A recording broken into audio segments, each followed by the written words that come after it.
Let's get into this. We've got a really interesting piece of source material for our deep dive today. It's an excerpt from the last Bookstore, Evelyn's Willful Reality, specifically Part 2, The Twist. Right, and it just throws you straight into the action, doesn't it? High stakes from the first line. It really does.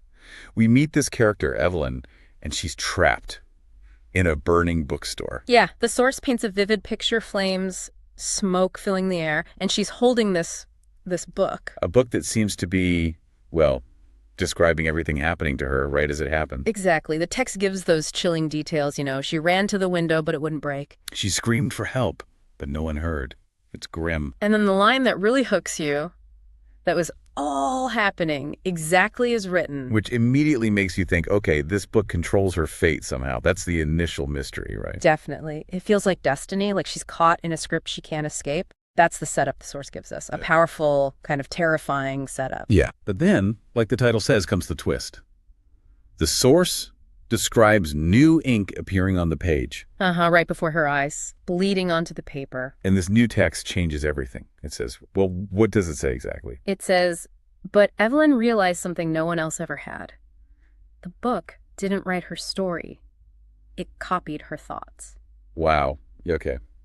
Let's just pause on that. That completely flips the script. Totally. It wasn't dictating. It wasn't prophecy. It was reflecting, copying her thoughts. So the fire, the blocked window. According to the source, yeah.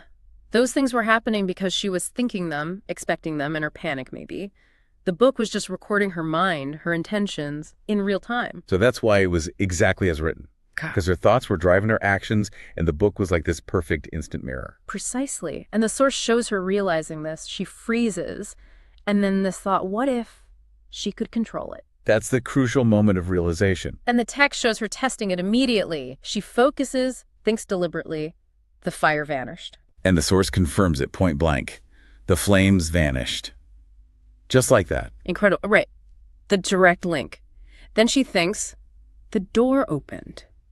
And the source says quite simply, and it did. That sequence is so powerful in the text. It demonstrates the nature of this power. Her focused thought, maybe amplified or channeled by the book, directly changing reality. And she just walks out as the bookstore dissolves, escapes the immediate danger. But the source, it doesn't stop there. It shows the power isn't just, personal escape. No, it escalates things significantly. It jumps ahead to later that night.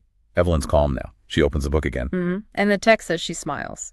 She takes this connection, thought, book, reality, and she writes. Her intention, put onto the first blank page, the world woke up to find magic real again. A huge thought, a world-changing intention. And the source's final line. And the next morning it was. Just like that. Done. So according to this text, her thought written down didn't just save her, it rewrote reality for everyone. That's quite the scope of power presented here. It really is. This excerpt, it offers a challenging idea about thought and reality. It really pushes against how we normally think about the separation between our inner world and, the world outside.